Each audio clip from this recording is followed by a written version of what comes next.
Ustedes, bueno, Esto, ahí están viendo el PDF, ¿no? En este momento. sí, se Sí, ve, ¿no? sí, se ve Bien, perfecto. bien. Bueno, arrancamos con la explicación del trabajo práctico, que está relacionado con lo que se explicó recién en la teoría.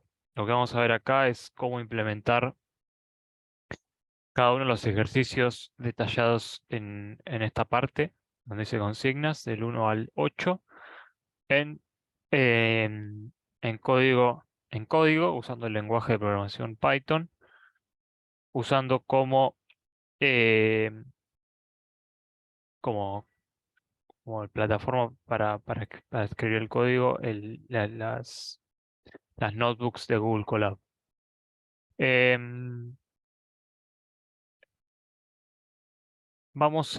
Primero les voy a mostrar cómo tienen que resolver ustedes esto, por dónde empezar, más bien. Cuando ustedes quieren resolver el trabajo práctico, van a tener que hacer el mismo procedimiento que les había mostrado la vez pasada.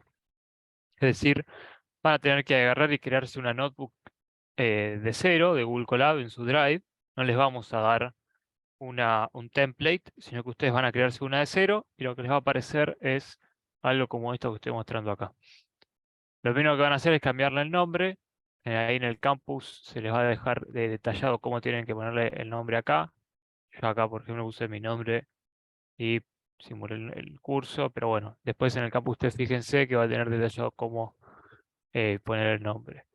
Después van a tener que empezar a desarrollar el trabajo práctico como si estuvieran armando una especie de informe. Recuerden que las notebooks de Google Colab nos permiten em, usar tanto celdas de código como celdas de texto, por lo tanto van a poder escribir cosas como si estuvieran en un Word, van a poder escribir fórmulas o expresiones usando LaTeX también en las celdas de texto, y también van a poder escribir directamente el código acá. Y van a poder mostrar los resultados de ese código también acá. Entonces, esto nos permite mostrar todo en un lugar sin tener que estar como metiendo cosas en algún lado, ejecutándolas en otro. Esto nos permite hacer toda la- el desarrollo del trabajo práctico en un mismo lugar. Y la idea es que esto sea el entregable es un informe, no lo vean como un código, lo que tienen que entregar no es un código simplemente, tiene que estar desarrollado como si fuera un informe, donde ustedes van poniendo el código de las respuestas, pero también tienen que ir dándole cierta redacción, ¿no? No es que, la idea no es que entren en el trabajo práctico tirando código acá, por todos lados, sino que le den un formato de informe al, al trabajo práctico, para que sea entendible, para que quede bien, ¿no? Entonces, lo primero que van a hacer, bueno, van a hacer como cualquier trabajo práctico, poner ciertas, por ejemplo, en la sala de texto, recuerden que con el simbolito este de numeral ponen títulos, práctico 1, por ejemplo.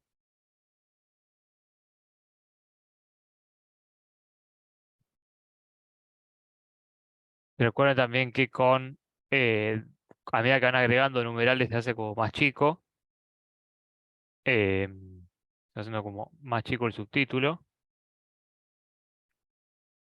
Y o sea, cada vez que van agregando más se hace cada vez más chico, ¿no? Ahí no me lo tomo porque creo que el máximo es 4. Es el máximo de subtítulos que pueden meter. Y acá pueden meter cualquier tipo de texto, ¿no? Pueden meter numeraciones, listas, imágenes también. Si cliquean acá, Eh, insertar imagen. Perdón, Leonel, que pongan el nombre y el legajo, así identificamos. Sí, Ahí. acá denle como una introducción poniendo el trabajo práctico, el nombre del trabajo práctico y también nombre y apellido, curso. Vamos a poner acá, vamos a poner nombre y apellido, legajo, curso, fecha. Y acá, fíjense que acá justo, si lo ejecutan les va a quedar así, todo seguido. Para que se vaya generando saltos de línea, tienen que usar este comando. Y ahí les queda bien. Entonces, por ejemplo, yo acá pondría Leonel Bianchi. legajo 1, 2, 3, 4, 5, 6, por ejemplo. Y ahí se me va escribiendo bien. Perdón, ¿cuál era el Después, comando? BR. Ah, gracias. Después, bueno, copiarán cada consigna, por ejemplo esta, y la pondrán acá. Y dice, irán resolviendo, ¿no? Determinar la cantidad mínima de n términos necesarios para alcanzar la precisión indicada de t igual 6 cifras significativas. Acá van a tener que empezar a interactuar con las celdas de código. Recuerden que acá se separan por encima de algunas, les aparece más código, más texto. Acá le agregan o sacan. Y acá irán resolviendo el trabajo práctico. El primer punto dice, determinar la cantidad mínima de términos necesarios para alcanzar la precisión indicada de t igual 6 cifras significativas. Si recuerdan lo que explicó Claudio recién, que le fue comentando, nosotros vamos a tener una tolerancia que la vamos a definir como se había mencionado, como 5 por 10 a la menos t. Recuerdan de clases anteriores, cuando multiplicábamos usábamos acá el asterisco y cuando queríamos elevar algún número usábamos este doble asterisco. Por ejemplo, 2 al cubo es 8 y 2 por 3 es 6. Y esta era la cantidad de cifras significativas. Pero no vamos a empezar a tirar código así. La idea es que empecemos, que hagan uso de las de funciones. Entonces vamos a definir, por ejemplo, una función que se llame cálculo-n, que, por ejemplo, nos diga cuál es la cantidad de términos necesarios dada una términos mínimos, cantidad mínima para alcanzar una precisión de t cifras significativas. Nos pide 6, pero nosotros vamos a generalizarlo y para que nos quede para ya sea 1, 2, 3, 4, 5, 6, 7, lo que sea. Entonces, esta tolerancia la seteamos acá dentro de la función, que va a ser un valor constante.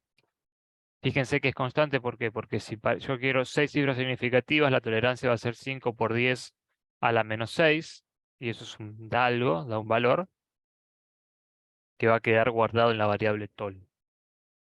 Después lo que vamos a hacer es decir, bueno, ¿cómo yo sé la cantidad mínima de términos necesarios para alcanzar una precisión de tal, que en este caso es 6 cifras significativas?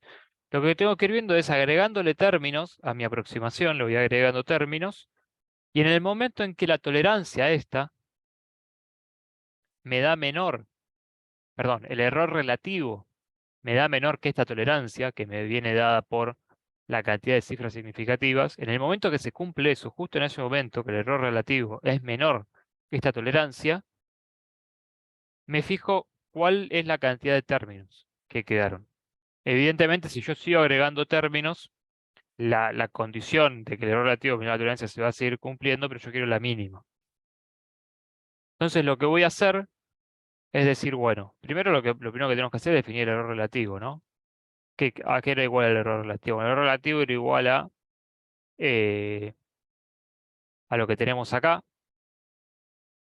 Este error relativo es igual a esto. Entonces lo que vamos a hacer es escribir la fórmula esa acá en Python. Entonces nos queda. Primero lo que vamos a hacer, antes que nada, ustedes van a tener que hacer acá, van a poner eh, dependencias. Dependencias vamos a ponerle. Y vamos a poner import numpy as np. Es decir, estamos importando la librería de numpy como np. Una pregunta que surgió en el curso anterior de ayer, en el curso de ayer, perdón, es ¿por qué np? Bueno, eso es una convención que usamos para usar la librería de numpy. Fíjense que np.py me devuelve el número pi 3,14. Si yo lo importo como import numpy nada más y lo vuelvo a ejecutar, ya no puedo ejecutar esto, no sabe lo que es np. Bueno, acá porque me quedo guardado en memoria, pero yo no lo guardo, fíjense que me lo tira acá porque no lo está leyendo. Pero bueno, incluso acá vamos a hacer eso. Reseteo la notebook. Vamos a poner reiniciar entorno de ejecución, sí. Fíjense que ahora si np.py me dice name np is not defined, no está definido. Como yo reinicié el entorno de ejecución, ya no tengo ninguna variable guardada acá.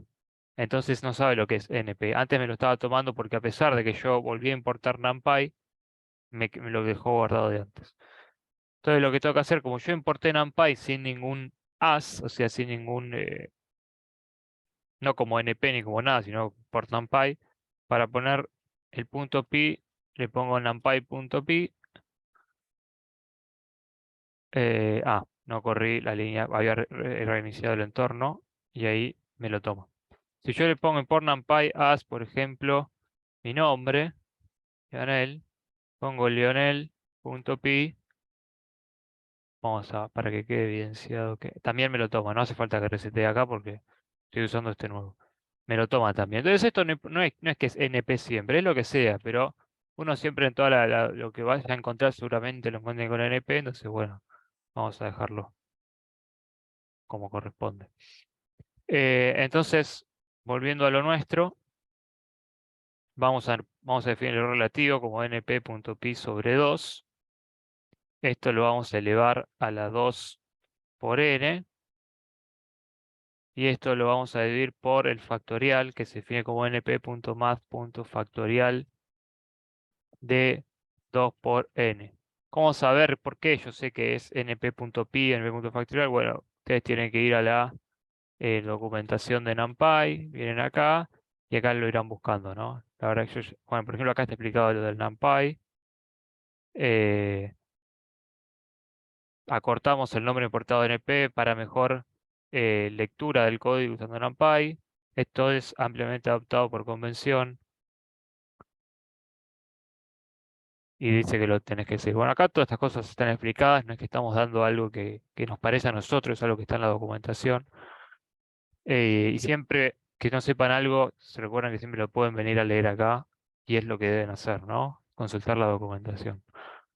Entonces, si no saben cómo hacer el factorial usando NumPy o lo que sea, van a la documentación, lo buscan y lo van a encontrar. Ahí definí el error relativo. Ahora me está tirando, me subraya el n, ¿no? Entonces, ¿qué tengo que hacer yo? El n es la cantidad de términos. Evidentemente, el error relativo va a depender de la cantidad de términos. Yo lo que tengo que hacer es saber para qué valor de n tengo que meter acá para que la cuentita esta, el error relativo, sea menor que lo que da la tolerancia. Entonces, ¿qué tengo que hacer? Digo, voy a iterar. Como voy a iterar hasta que se cumple una condición, recordemos que tengo que usar ¿cuál? El ciclo while. Yo tenía dos formas, el ciclo for y el ciclo while. El ciclo for es cuando sé sobre qué quiero iterar. Y el ciclo while es cuando quiero iterar hasta que se cumpla cierta condición. Entonces lo que voy a hacer es while true, porque quiero decir, bueno, mientras se cumpla, computa el valor del error relativo. Y acá voy a definir n como n igual a 0, es decir, 0 términos. Y cada vez que vayas iterando, agregale un valor a n.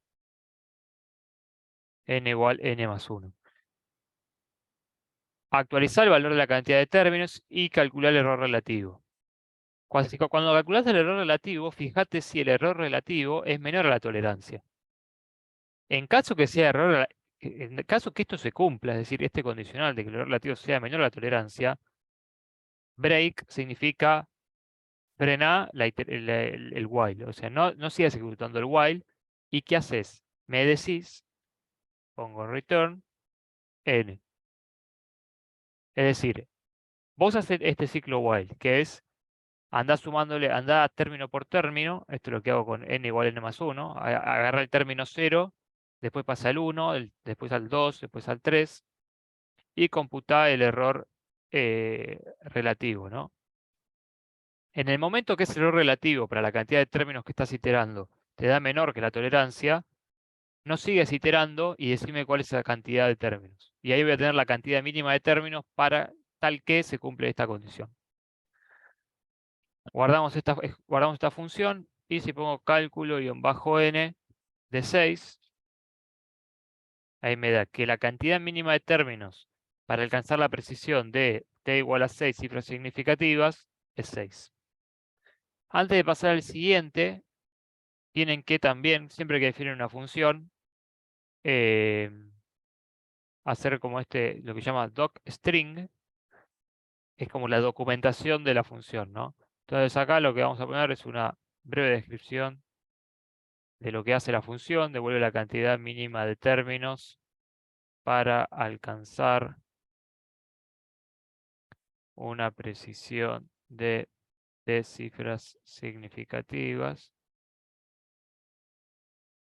Y también le va a tener que poner esa breve descripción y también le va a tener que poner qué parámetros recibe, t cifras significativas y qué devuelve.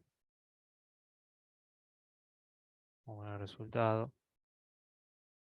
Que devuelve n, que es la cantidad de términos.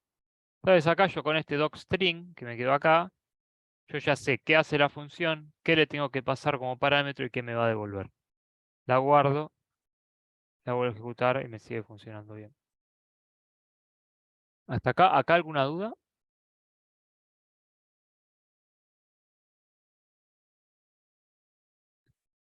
Bueno, así que con eso ya resolvían el ejercicio 1. Es importante que sepan, no vamos a resolver todo el trabajo práctico, pero este ejercicio 1 deja ya evidenciado cómo lo tienen que resolver. Fíjense que tienen que, cuando se les pide algo, no tienen que tirar código por ahí, definir la tolerancia por ahí, sino que tienen que armar una función que resuelva ese problema y que en lo posible sea general para otros casos, ¿no? Si en el día de mañana ustedes quieren hacerlo para una cifra significativa, o 3, lo que sea, esto les tiene que seguir sirviendo.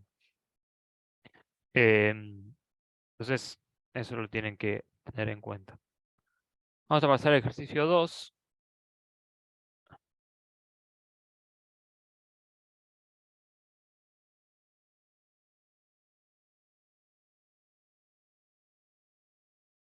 Acá les pide, y vamos a poner el ejercicio 3.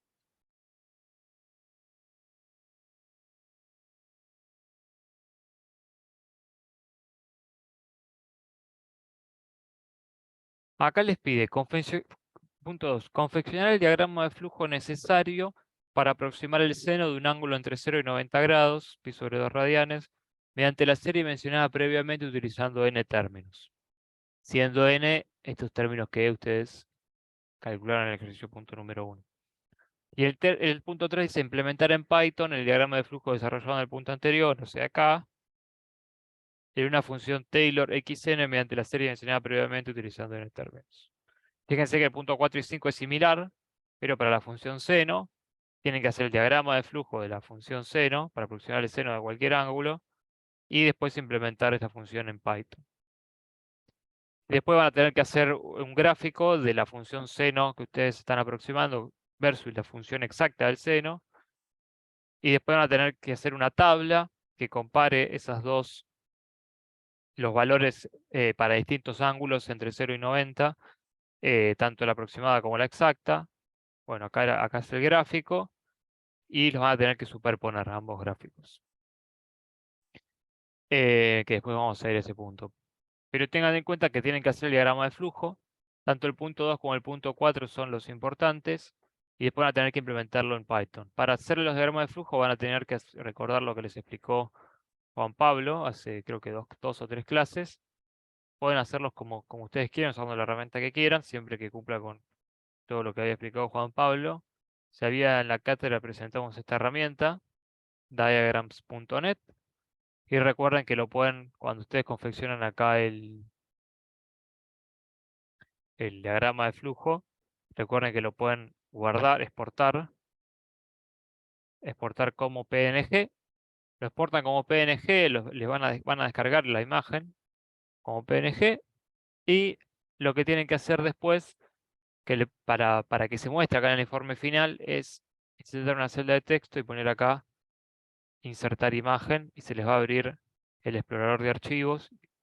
Van a elegirla y se les va a mostrar acá. Lo que vamos a hacer acá en clase no es desarrollar el flujo para este ejercicio, sino que lo vamos a hacer vamos a hacer la Profe, implementación. Sí, ¿podrías volver a mostrar cómo se hace para poner la imagen a partir del texto? bien. Para hacer la imagen, vamos a ver, generamos una celda de texto, Ah, ahí está, ponemos listo. Bien, bien, insertar bien. el texto. Acá tengo un ejemplo, por ejemplo, que hicimos ayer. La seleccionamos y te va a poner todo esto. Y la ejecutas y te la va a mostrar. Acá es porque es una chiquitita, una imagen chiquitita, pero ustedes cuando lo generen con todo el diagrama hecho, les debería mostrar la imagen bien. Perfecto, gracias. Igualmente, si tienen problemas para visualizar lo demás, lo consultan ahí en el campus o en la clase, pero no deberían tener problemas. Em, Como les decía, bueno, vamos a implementar acá directamente la función Python para que vean cómo implementarla. Em, La función Python la definimos como antes, como una función con nombre Taylor, donde le vamos a pasar dos parámetros, el ángulo que queremos y las cifras significativas que queremos. Obviamente tenemos que saber cuántos términos queremos usar y esto, ¿qué no nos va a decir esta cantidad de términos? Nos va a decir la función que definimos antes. Entonces n, definido como la cantidad de términos, va a ser el cálculo y bajo n dado t. Y acá le voy a poner cantidad de términos. Siempre que puedan meter comentarios, mejor. Así queda más legible el texto. Como mencioné la otra vez, no tienen que llenar todo el código no tienen que poner acá, por ejemplo, comparo si R es menor que tol. Esto no se hace, esto no. Esto no es un comentario que tienen que hacer, es como evidente que estás comparando eso. Lo que sí, por ejemplo, acá donde tengo n, yo le puedo poner cantidad de términos. ¿Por qué? Porque en el día de mañana quizás yo lo leo y veo n y digo, ¿qué es n? Y tengo que venir acá, venirme acá. Bueno, entonces si yo acá le pongo cantidad de términos, yo viendo esto ya sé que en n estoy guardando un número entero que dice cuántos términos va a tener la serie, ¿no? En cambio acá no tengo que saber mucho para darme cuenta que lo que estoy comparando es el R relativo y la tolerancia. No tengo que saber acá que estoy haciendo un ciclo while. Acá me doy cuenta que estoy iterando sobre una variable n y acá le estoy sumando. Incluso, por ejemplo, acá puse tol, pero si yo acá pondría tolerancia, no hace falta que yo ponga acá otra vez en la tolerancia, ¿no? O sea, no hay que ser redundante eso después queda a criterio de cada uno los cosas, pero no hay que ser redundante tampoco. Entonces seteamos la cantidad de términos que queremos y después lo que vamos a hacer acá es ir como generando término a término de la serie. Acá lo que vamos a usar un ciclo, pero voy a usar el ciclo for. ¿Por qué? Porque acá yo ya sé cuántos términos quiero. No es que quiero iterar hasta que se cumpla una condición. Yo ya sé que voy a iterar entre toda la cantidad de términos que ya guardé en la variable n. Entonces lo que voy a hacer es iterar for in range desde dónde hasta dónde. Y desde el término 1 hasta el término n, saltando de a 1. Eso es lo que ya dice esto. Dice, para i, variable iteradora, en el rango de 1 a n, saltando de a 1, o sea, me va a quedar 1, 2, 3, 4, 5, 6, porque n vale 6, y va a tomar esos distintos valores de 1 a 6. Bueno, anda calculando el seno. ¿El seno qué va a ser? Es la suma de varios términos, ¿no? Como lo vimos, como lo tenemos acá. Es la sumatoria de varios términos. Entonces, la forma que yo encuentro para hacerlo, o sea, tengan en cuenta también que esta función ustedes la pueden hacer como ustedes quieran también, ¿no? O sea, mientras funcione y cumpla, no es que esta es la forma de hacerlo. Lo mismo acá.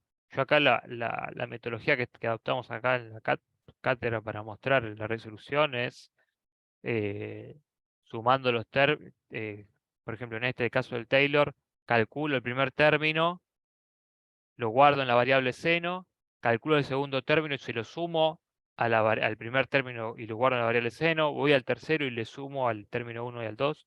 Pero bueno, ustedes se encuentran otra forma, se les ocurre, también lo pueden implementar. El tema es que esté haciendo lo que queremos que haga. esta función Taylor. Y bueno, vamos a definir, primero vamos a definir como que el seno es igual a 0. Y vamos a decir que el seno es igual a seno más, y bueno, acá vamos a empezar a escribir el término, que es menos 1 a la i más 1 por x a la 2 por i menos 1. Estoy siguiendo acá. Menos 1 a la i más 1 por x a la 2i menos 1 sobre el factorial de 2i menos 1. O sea, sobre np.math.factorial de 2 por i menos 1. Y simplemente acá le pongo return seno, y lo que va a hacer esta función es calcularme la aproximación mediante serie de Taylor usando esta cantidad n de términos. Y esta cantidad n de términos, ¿no? Y acá le ejecutamos. Y por ejemplo, si quiero la aproximación de n de pi sobre 2, pongo n pi sobre 2. ¿Con qué? Con 6 cifras significativas. Acá me da el resultado 1, y acá me quedan cifras significativas. Acá deberíamos hacer lo mismo, poner el docstring que habíamos puesto acá, donde qué es lo que le pasamos como parámetro, x. Tiene que poner, por ejemplo, ángulos en radianes. Uno lo tiene que aclarar eso, ¿no? Pongo parameters, por ejemplo, x, y pongo ángulo en radianes, para que la persona consiga usar esta función en un futuro, que esté creando otro programa y le gustó nuestra función y la quiere usar, o nosotros mismos también queremos leer nuestro código, sabemos que como parámetro x tiene que ser ángulo en radianes. Pero bueno, esto se los dejo para que después ustedes armen el docstring de esta función, donde van a tener que poner lo mismo que acá. ¿Qué es lo que hace la función? ¿Qué parámetros recibe? ¿Y qué resultado devuelve? Entonces ahí ya tendrían lo que sería el punto 3, ¿no? Cómo implementar en Python el diagrama de flujo. Tendrán que también hacer el diagrama de flujo, como les explicó Juan Pablo, de cómo hacer esto. Y este punto 4 y 5 no lo vamos a resolver en clase, se los vamos a dejar a ustedes. ¿Sí? Lo que van a tener que hacer es generar el diagrama de flujo. Dice, configurar el diagrama de flujo necesario para aproximar el seno de cualquier ángulo de 0 a 2 pi radianes, usando las propiedades de simetría de la función seno. Y después van a tener que implementarlo en Python, el diagrama de flujo desarrollado en el punto anterior, en una función seno xn. Es decir, van a tener que hacer lo mismo, van a tener que poner def seno x, n, dos puntos, y acá desarrollar la función que resuelva ese ejercicio.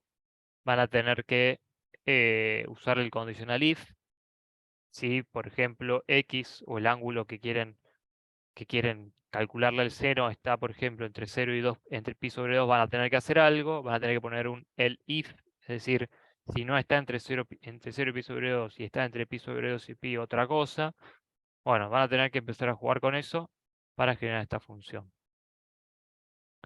Y acá dice, las propiedades de simetría de la función seno las tienen acá, ¿no? Fíjense que acá lo que se está diciendo es, si x está entre pi sobre 2 y pi pasa esto, etcétera, etcétera. Pero bueno, eso se lo dejamos para que lo resuelvan ustedes. Ahora lo que les quiero mostrar es pasar a esta parte, 6.6, 7 y 8. Dice, desarrollar un código en Python para armar una tabla de valores entre 0 y 90 grados, con separación de 10 grados de las funciones seno xn y math.sin de x. La función seno propia de Python, usar el valor de n obtenido 1. Es decir, math.sin es la función nativa del lenguaje de programación Python, que usa la dependencia math, y lo que obtiene es, bueno, es la función seno. Si yo quiero el seno de un ángulo, uso ese comando, esa línea, math.sin, de la dependencia math, y voy a tener el seno del ángulo. La función, por el contrario, la función seno x, n, no es una función que exista en Python, ni mucho menos en ningún lado, es la función que ustedes crearon, ¿no? En el punto anterior, en el punto 5. Entonces lo que van a comparar son los resultados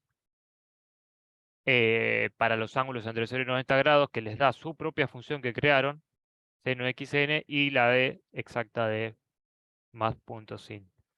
Y acá les dice, la tabla debe tener 3 columnas, el ángulo en grados, el seno, el seno de este ángulo usando su función, y el seno de este ángulo usando función exacta de Python. Les voy a mostrar cómo construir esa tabla. Para construir las tablas, o como se llaman data frames, vamos a usar la dependencia pandas. Generalmente las dependencias siempre se ponen al principio.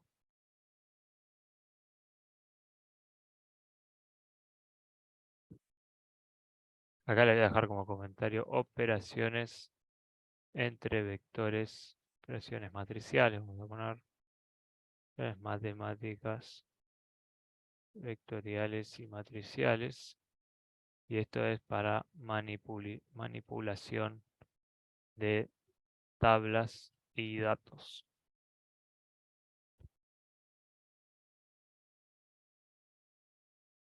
¿Cómo genero una tabla?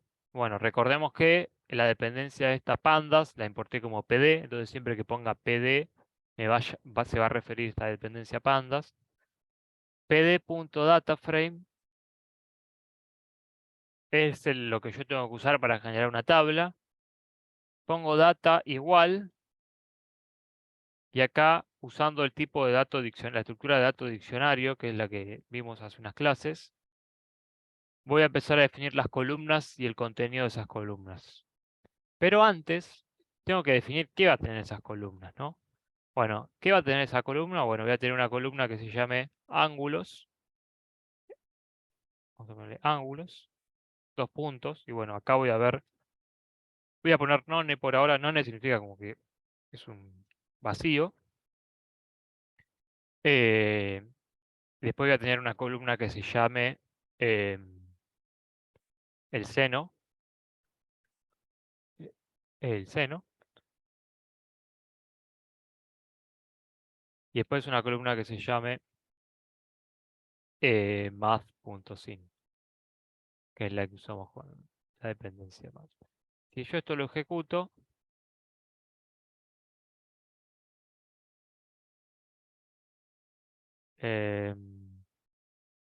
quizás es porque, a ver, déjame ver.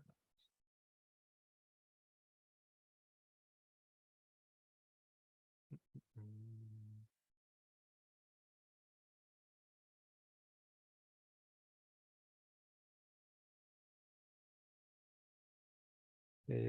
.dataframe.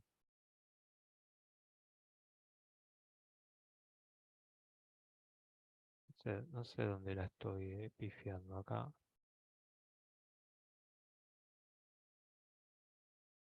Hay algo que la estoy pifiando y no me estoy dando cuenta.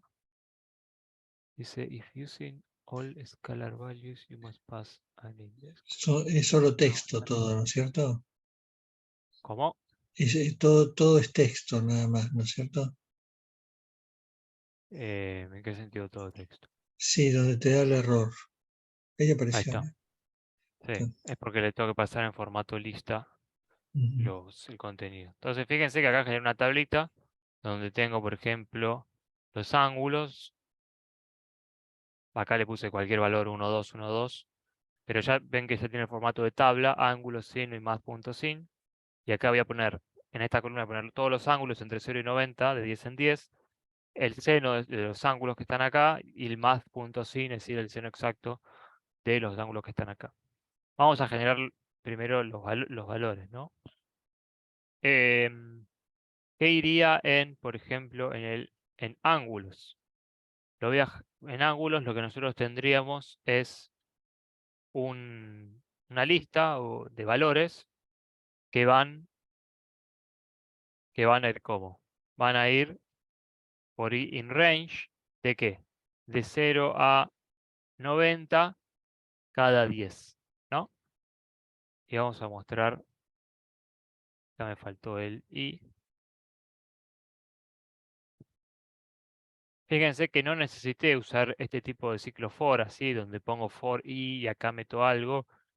Python tiene esta forma se llama como compresión de listas, donde yo puedo generar una lista de valores metiéndole el for adentro. Y entonces lo que hace es guardarme acá. Digo, guardame i, o sea, el elemento i acá, y anda iterando en este rango. Entonces me los va guardando en la lista. ¿Por qué llevo hasta 80? Y porque siempre se incluye el primero, pero no se incluye el último, es siempre hasta el anterior. Entonces, como va 10 en 10, cuando quiere meter el 90, cuando llega a 80 y le suma 10, el 90 no lo incluye, entonces no lo mete. Entonces ya acá le pondría poner 91 directamente, y ahí me lo va a incluir.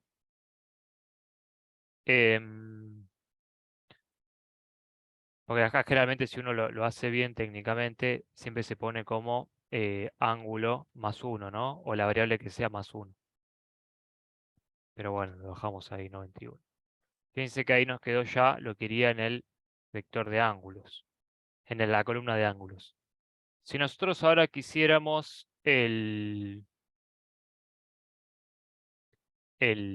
¿cómo se dice? El seno, es decir, la función, vamos a hacer el math.sin, ¿cómo lo haríamos? Y bueno, simplemente el math, nunca se pone, acá lo puse mal, siempre se prefiere usar como los guión bajo. El math-sin es igual a qué. Vamos a usar np.sin, se puede usar el math también, pero ya que importamos, después eso quizás lo cambiamos en el enunciado. Usemos numpy siempre, np.sin, y le pasamos el vector de ángulos. Fíjense que no me lo va a tomar.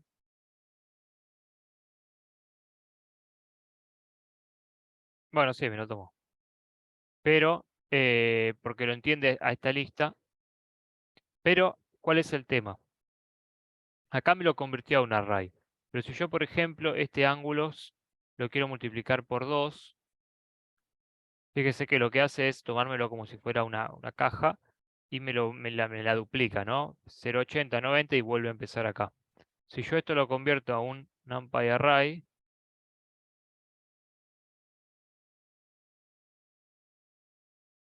cuando yo multiplico por 2, lo entiende como un vector y multiplica elemento a elemento los vectores, ¿no? Entonces me queda 0, 10 por 2, 20, 20 por 2, 40.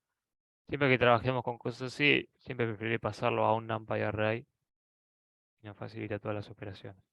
Entonces ahora nos queda el vector de ángulos. Y después nos quedaría ¿cuál? Voy a meter acá la que es el seno, ¿no? La función seno, ¿no?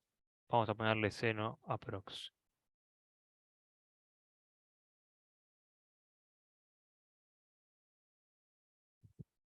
La función seno aprox, ¿qué va a hacer? Van a tener que aplicar acá, como yo apliqué el np.sin, al vector ángulos, van a tener que aplicarle su función que hayan creado a este vector de ángulos. Como no la generamos, y es una tarea que les va a quedar a ustedes, voy a usar el coseno y voy a poner ángulos. Y acá me va en seno y en bajo aprox. Para no confundir, vamos a ponerle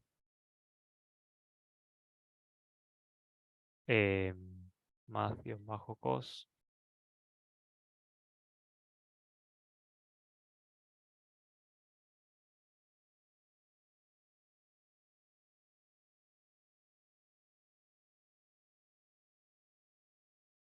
Y fíjense que acá me quedó definir un vector de ángulos entre 0 y 90. Esto yo lo tengo que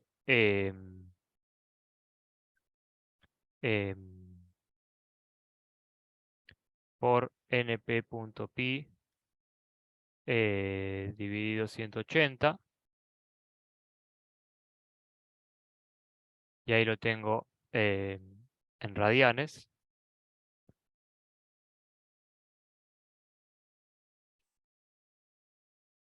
Y ahí me queda el coseno y el seno. Entonces me queda cuál es el coseno para cada uno de estos valores, para estos ángulos medidos en radianes. Vamos a poner ángulos-rad, ángulos-rad.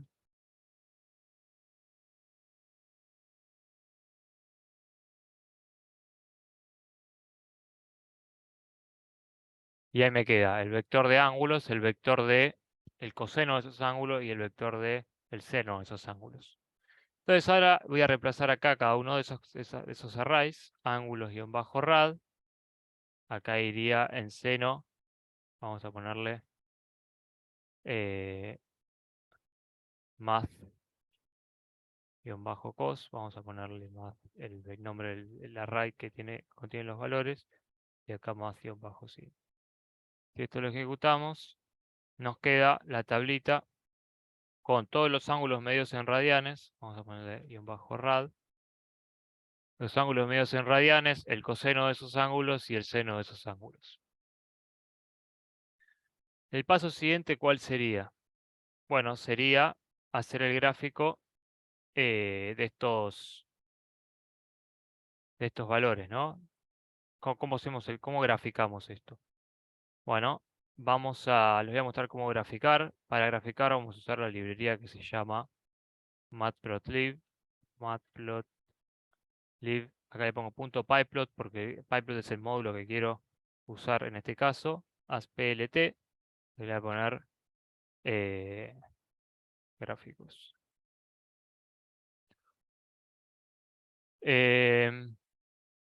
Acá les voy a pegar algo para que lo tengan ustedes. Creo que esto lo saqué de la guía, está en la guía que estamos resolviendo acá. La guía acá va a estar explicado cómo hacer los gráficos. Entonces le pegué acá cómo se generan estos gráficos. Que ustedes pueden ir, como dije antes, a la documentación matplotlib. Vienen acá. Y también, bueno, acá también se muestra cómo graficar el seno. Pueden ir los ejemplos. Y si quieren graficar un gráfico de barra también, tienen ejemplos. Van sacando de acá cómo se usa la librería. Pero en simples términos, uno lo que hace siempre es definir una figura. Esa figura va a tener como, defino de esta manera esta fig. Y dentro, usando en Axe, voy como definiendo todos los gráficos que yo quiero meter. Acá voy a poner, voy a ordenarlo esto mejor.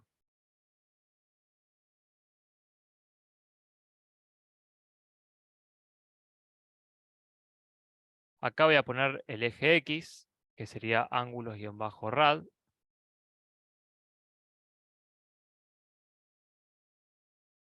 Ven acá, eje X, y acá voy a poner gráfico del seno. Y acá voy a poner mi vector de gráfico math-sin. Y esto lo voy a dejar todo como está por ahora. Y acá voy a hacer lo mismo. Y acá voy a poner el eje X, ángulos-rad. Este es el eje Y. O sea, los valores del eje Y, ¿no? Y acá voy a poner la del coseno, math-cos. Y le voy a poner acá cos de X. Acá le defino los títulos de los gráficos. Acá voy a poner gráfico de coseno. Los títulos de los gráficos, cuál es el título del eje X, y le voy a poner ángulos en radianes. La del eje Y le voy a poner, le voy a poner Y simplemente, y el título va a ser función seno de X y coseno de X. Ejecuto, y ahí me quedó el gráfico del coseno. Fíjense que acá tengo la referencia, coseno es la línea, lo que está en verde, y el seno es lo que me quedó punteado en rojo. Ahora vamos a ver por qué quedó así. Entre 0 y 2pi, ¿no? Y pi sobre 2, perdón.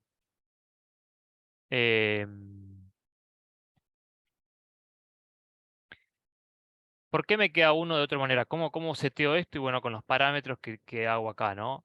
Yo cuando acá pongo scatter y acá pongo plot, cuando pongo plot estoy haciendo un gráfico de línea. Fíjense que el coseno es el que me está quedando con el gráfico de línea, porque le puse x.plot. Y cuando quiero generar uno con puntos, se le llama, a esta visualización se le llama de dispersión, porque es como tengo como data points, puntos, que tienen una abscisa y una ordenada, y siempre lo ubico ahí. Entonces como que estoy viendo cómo se están dispersando, cómo es la dispersión de esos datos. En este caso, bueno, es unos ángulos y su seno, y en inglés dispersión es como scatter, y entonces me genera con puntos. Y acá yo le puedo poner, por ejemplo, con el marker, le puedo poner qué tipo de punto quiero. Si yo le pongo S, por ejemplo, van a ver que se me generan cuadrados. No sé, creo que los únicos dos que conozco son esos. Bueno, ahí le puse guión, pero no existe el guión. Ah, no, lo puse mal. A ver si existe. No, tampoco. Pero bueno, yo conozco este, el puntito y el cuadrado, que es con la S. Y después en la documentación, si uno quiere ver cómo hacerlo con cruces, a ver si pongo una cruz, capaz también se puede. Bueno, con cruces también. Bueno, uno puede ir a la documentación y fijarse pues todo eso. El color lo puedo setear de acá también. R refiere a red. Si yo quisiera azul, por ejemplo, le pongo la B de blue y me lo genera en azul. Lo mismo acá, acá dice green. Le puedo poner rojo acá. Si quiero ver cómo escribir otros colores, bueno, también iré a la documentación y me fijaré. Y bueno, y acá es el label, es lo que aparece acá, en la referencia. Y así van a tener, acá tienen el título, acá tienen el nombre del eje Y, el nombre del eje X. También todo es parametrizable acá, pueden ampliar, pueden agrandar el tamaño de la figura, les puede quedar más grande, más chico, les eh, pueden agrandar, pueden agregar, ¿cómo se dice? Cambiar desde dónde a dónde quieren mostrar los ejes. Pueden hacer todo lo que quieran, simplemente vienen acá la documentación y está todo bien explicado. Acá está el scatter, por ejemplo. Acá está lo que les decía del XLIM, es donde yo seteo los límites. Por ejemplo, vamos a probarlo a ver si me sale. Vamos a ponerlo de 0 a 1, por ejemplo.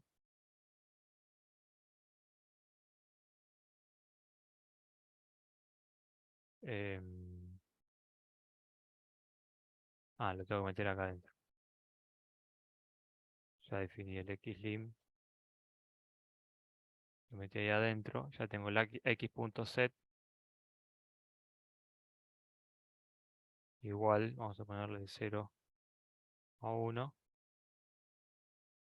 Y ven que eso me lo corta en 1. Si yo esto no se lo pongo, me tira todos los valores. Eso está bueno cuando a veces vos tenés, por ejemplo, fíjense acá, si yo acá hubiera definido no hasta 90, hasta 91, sino hasta, no sé, 2pi.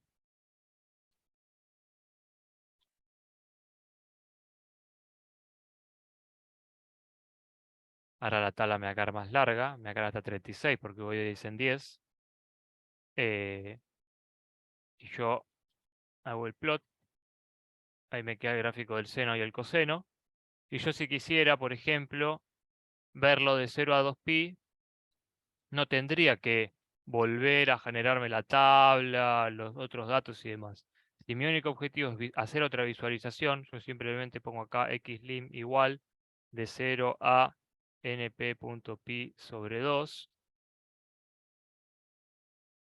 y me queda de 0 a pi sobre 2 el gráfico. Lo mismo lo puedo hacer con el ilim, ¿no? Puedo hacer, por ejemplo, de 0 a 0 a 1 y ven que acá me queda solo los valores positivos de 0 a pi sobre 2. Bueno, con esto pueden ir jugando un montón.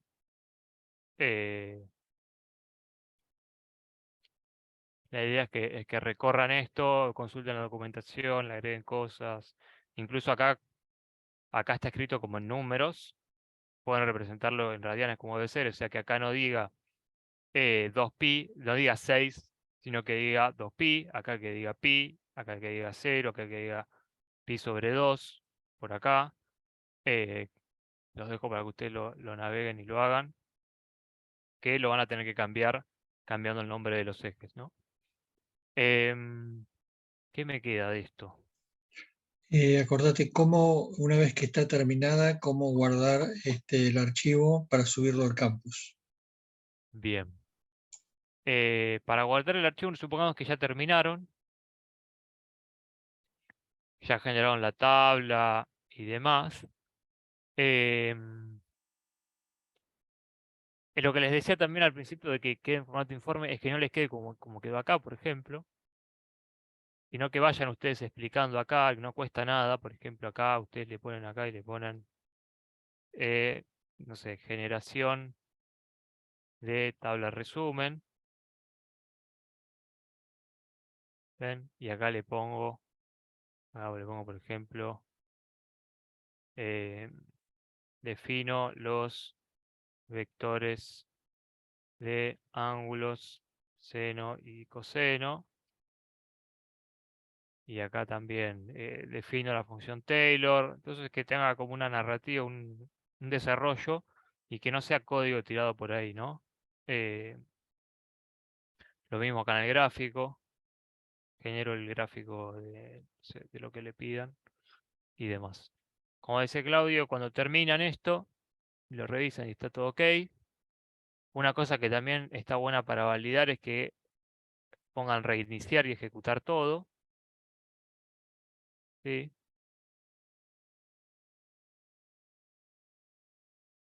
Reinician y ejecutan todo antes de guardarlo y verifican que no tiene error en ningún lado. Porque lo que suele pasar muchas veces es que muchos lo hacen, incluso la gente que trabaja con esto, y se olvida que fue guardando variables antes y las usó acá. Entonces después, cuando lo termina, dice, ya terminé, se lo voy a pasar a alguien, y ese alguien lo agarra y no corre. ¿Por qué?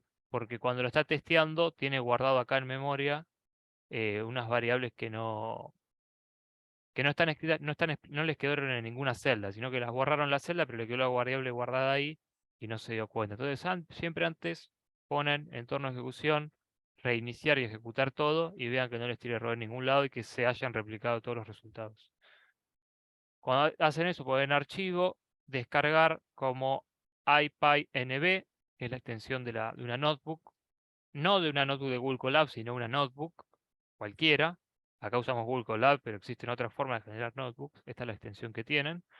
La descargan, y cuando la descargan se les va a descargar como un archivo cualquiera. Van al campus virtual y lo adjuntan ahí en la entrega. Y ahí ya nosotros lo podríamos ver cómo está la entrega. Y con eso creo que estaría la entrega completa. Estoy pensando qué más nos queda ver. Creo que nada más. A ver, estoy repasando. No, Claudio, ¿no? Quedó No sé todo. si mostrar el campus virtual, cómo sería la entrega, dónde está el enunciado. ¿Querés mostrarlo? Bueno, ¿Lo lo tenés muestro. abierto? Yo muestro un poquito eso. Paso a Ok. mostrar. Segundo, ahí está. Entonces, creo que están viendo el campus virtual. Sí, sí, está bien. Y acá está la unidad 2 errores. Acá tienen el enunciado, o sea que es lo que estábamos viendo recién. Acá un foro de consultas, o sea, en el foro ya hay algunas preguntas. No, esto del año pasado, perdón, quedó. Qué raro, lo tenía. Bueno, tengo que borrar. Claro, tengo que armar un foro nuevo para sacar las preguntas que quedaron del año pasado. Este es un apunte de errores teórico y esta es, para hacer las entregas, el link para hacer las entregas. Acá está explicado la fecha tope, o sea, esto a partir de mañana se puede empezar a entregar hasta el miércoles 17 de mayo. El miércoles 17 de mayo es la fecha final para la entrega. Todas las entregas posteriores van a ser consideradas como entregas fuera de plazo. Y se va a permitir entrega fuera de plazo hasta el 24 de mayo, o sea, una semana. Luego de esta fecha ya no se admiten entregas y el trabajo práctico se considera desaprobado. Entonces, ¿lo mostraste lo del archivo, Leonel? No me acuerdo. Se debe adjuntar Sí. el archivo de la notebook, con formato IPYNB, PyNB, de la notebook Colab, confeccionada para resolver el trabajo práctico, y el nombre de los archivos, usamos esta convención. TP1, el número del trabajo práctico, el curso, el apellido y los nombres, y si son compuestos, separados por guión medio. O sea, por ejemplo, TP1 del curso O4051 para Sánchez Pereira, un apellido compuesto, José Manuel. Y ahí va, punto, el nombre de la notebook que identifica a quién está haciendo la entrega. Recuerden que las entregas son de carácter individual. Bueno, me parece, yo creo que por el lado del campus no tenemos más nada. Voy a arreglar el tema del foro para que es interesante que hagan las preguntas por el foro, ¿no? Porque entonces después si alguien quiere consultar, puede tener la misma duda de otro que ya hizo la misma pregunta antes y la van a tener ya respondida en el foro de consultas. Bueno, no sé, ¿vos tenés algo para agregar, Leonel, o dejo de grabar? Sí, me quedó una cosa pendiente. Entonces, pará, Ahí, te paso, dejo de compartir, compartí vos, así mostrás lo que te quedó. sí. Hay algo que no les comenté, ahí se está viendo, ¿no? Sí, ahí se ve. Que no les comenté, pero ya vimos en la guía, y la guía de ejercicios que lo podrían resolver ya, pero bueno, se los menciono acá para ahorrar preguntas que pueden aparecer seguramente de esto. Yo acá cuando usé np.cos y np.sin para calcular el coseno y seno respectivamente de este vector de arrays, lo que estoy haciendo es usar estas funciones que vienen con NumPy. Ahora la pregunta es, cuando ustedes generen su función seno, va a ser una función customizable por ustedes, o sea, la crearon ustedes. ¿Cómo hago para aplicarle esta función que recibe solo un valor, aplicársela a un conjunto de valores? ¿Qué es lo que van a tener ustedes? Ustedes van a tener una función seno que va a recibir solamente el ángulo. Y la pregunta es, ¿cómo hago para que esa función se aplique a un conjunto de valores? Vamos a definir, por ejemplo, voy a crear una función seno así, que reciba x, por ejemplo, el ángulo, y que devuelva np.sin de x. Esta es mi función seno. A ustedes no le va a quedar esto, me está devolviendo el valor exacto, pero a fines de explicarle esto va a ser útil. Acá ustedes van a tener que meter todo el cálculo de la aproximación y les va a devolver, voy a poner acá seno es igual a np.sin de x, les va a devolver el valor del seno del ángulo, ¿no? Ahora la pregunta es, si yo hago seno, por ejemplo, de np.pi sobre 2,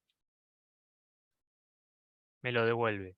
Ahora, si yo quiero hacérselo no solo al seno de np a pi sobre 2, sino a, por ejemplo, pi también. Le paso una lista. También me lo hace, ¿ven? Pero porque por detrás está funcionando este np.sin, que no me di cuenta. Vamos a hacer, por ejemplo, vamos a hacer, por ejemplo, que devuelva x, a ver.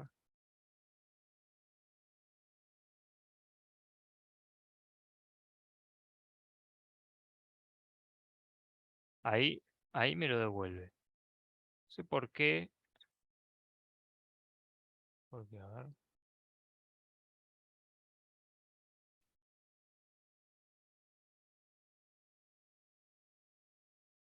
Bueno, ahí en este caso me lo está funcionando. Yo presiento que si ustedes arman su función, no sé si dudo que lo puedan aplicar así. Si les queda así, bien. Y si no, van a tener que implementar lo que es la built-in function de Python que se llama map, que lo que permite hacerte es mapear una función a un conjunto de valores. Bien. Entonces, por ejemplo, si yo acá tengo cálculo de, a ver, ves, por ejemplo, este cálculo de -n es, nos decía cuál es la cantidad de términos para un valor de t. Si yo esto lo aplico para un conjunto de valores de t distintos, por ejemplo, me dice que está esperando, que no está esperando una lista. Entonces yo acá sí tendría que usar el map, pongo cálculo -n, que es la función, y acá le paso la lista que quiero implementar. Pasarle a la función y lo convierto a lista. Y ahí sí me quedan los resultados de esta función aplicada a cada uno de estos valores. Entonces tienen estados alternativos. En caso que no le funcione, ahora me voy a fijar por qué. Si puedo lo dejo ya sentado. Cuándo se puede y cuándo no. Creo que tiene que ver porque acá estoy usando, a ver si uso por ejemplo, acá también. Ahora después lo veo y veo por qué, pero en caso que no puedan, pueden usar este de map que te permite mapear una función con conjunto de valores. Así que sería eso.